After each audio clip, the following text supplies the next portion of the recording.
Hello, Facebook fans and New Horizon Coachings fans. I was supposed to be working on ways to celebrate and honor Mother's Day, but as I went for a walk, I can't get out of my mind this conversation I heard, and it's not allowing me to focus on other tasks. So I decided that this message must be a lesson for me, a message from God, a higher source, guardian angel, whatever it may be. Anyway, there was a family who has a second home here around the beach area, and apparently they came down for the weekend.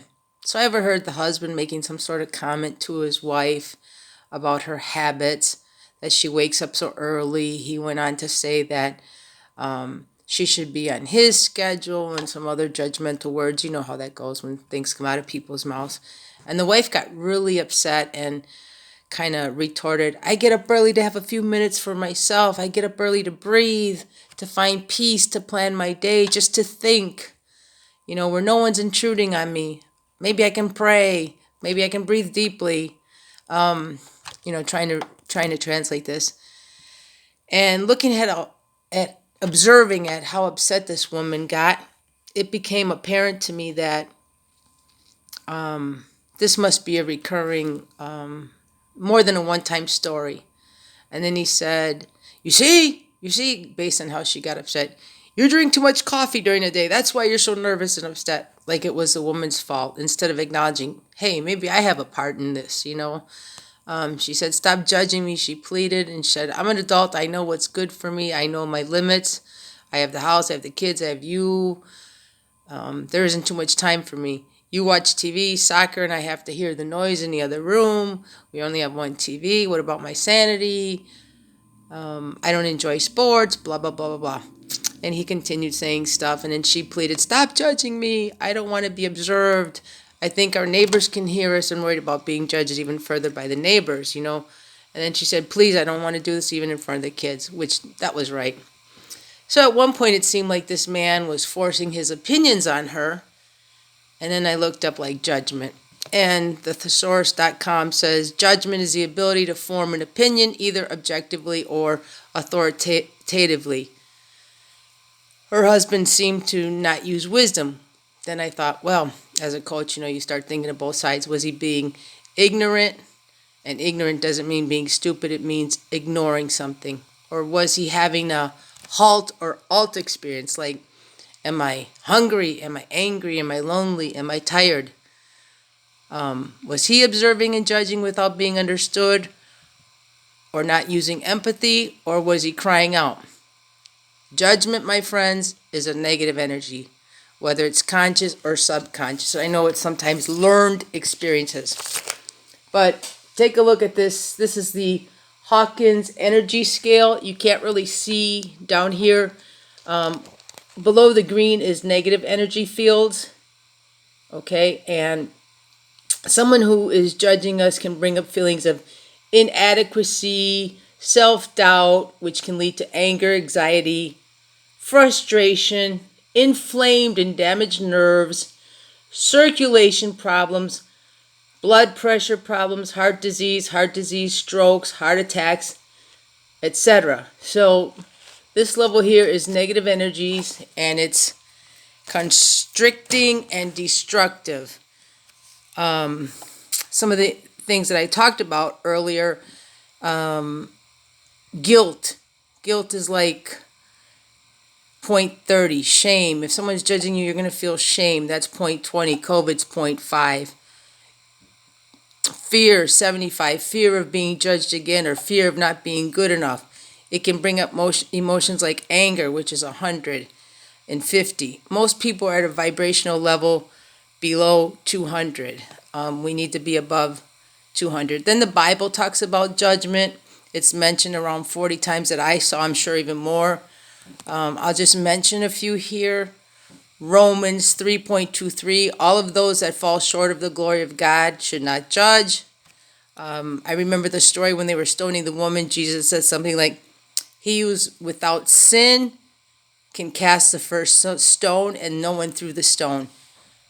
And somewhere it says, don't look for a piece of sawdust in someone's eye because you're going to have a plank in your eye. When you judge others, you're putting stumbling blocks in front of a brother or sister. I think that's Romans 14.13. You're hindering their growth. Romans 2.1, when you judge others, you're condemning yourself. Basically, you're putting energies out to the universe and they're coming back to you. Matthew 1, do not judge, you too will be judged. Matthew 12.26, everyone will give an account for every word they said on the day of judgment. So, I mean, this is not a religious sermon here or anything like that, but there's, whether you think of the universe, whether you think of the Bible, God, it's all over. So the message that I heard, and I'm trying to get across, is life isn't always how you look at things, and depends on if we need glasses, if we're using monoculars, our points of view. Think about an owl. An owl has a vantage point because they're up a little bit higher. Or think of an airplane flying way up. They see something different because they're at a different level.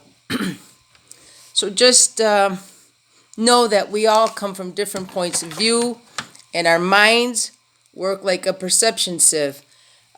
Each one of us is different based on our upbringing and our experiences in life. So be aware, try to be alert, be positive, choose positive words, try not to be judging, and protect yourself.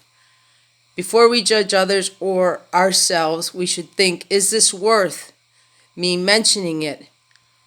Is it worth me thinking about it? Is it worth me being stuck in this story? Is this true, or is this my version of truth? Remember how you felt when you were judged. Do positive self-talk. Count to 10. Use the think method. Is it true? Is it helpful or hurtful? Is it inspiring? Is it necessary? Is it kind? So, to avoid arguments when we are responding to a verbal attack, remember that communication is irreversible and unrepeatable. And I got that in Communications 101 in college. I never forgot that because our mind is constantly changing. And even if you tried to repeat what you said, it'll be perceived differently. And some things that you can do here's a few responses that you could try if you're on the receiving end. I'm sorry you feel that way. That way you're not owning what they say. You're putting up a shield. You're protecting yourself. That's your point of view. That's your opinion. You have a right to your opinions. You can even say, I wish you peace. You can walk away, change the subject. If you're outside in a public place, you may want to excuse yourself as an excuse to wash your hands, or you have to wash your kids' hands, or you forgot something in a car.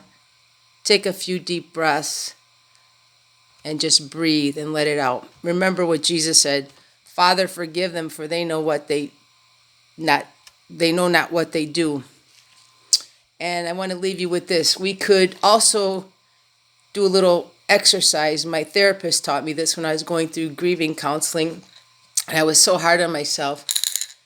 Basically, this is called a judgment jar, and you can use a piggy bank. Anytime you find yourself judging yourself, because we are very hard on ourselves, or judging someone else, or someone doing it to you, I encourage you to just put either notes or, better yet, money, little change, and you'll see how you become mindful. And in a few weeks, in a few months, you'll stop doing it. And you don't even want to participate in other people observing or judging others. It's really liberating. So I hope this message was helpful, inspiring. I encourage you to share it with others. If you would like to find out more about how you can reframe your reaction or actions to situations, or become more resilient, or would like to learn more about some of the tools that I shared in this video, or other tools that I may have that I didn't pull out yet, please feel free to contact me at info@newhorizonscoaching.com. You have to put a dash between horizons-coaching.com, or send me a message via Facebook or Messenger. I wish you a beautiful Sunday, all, and Peace.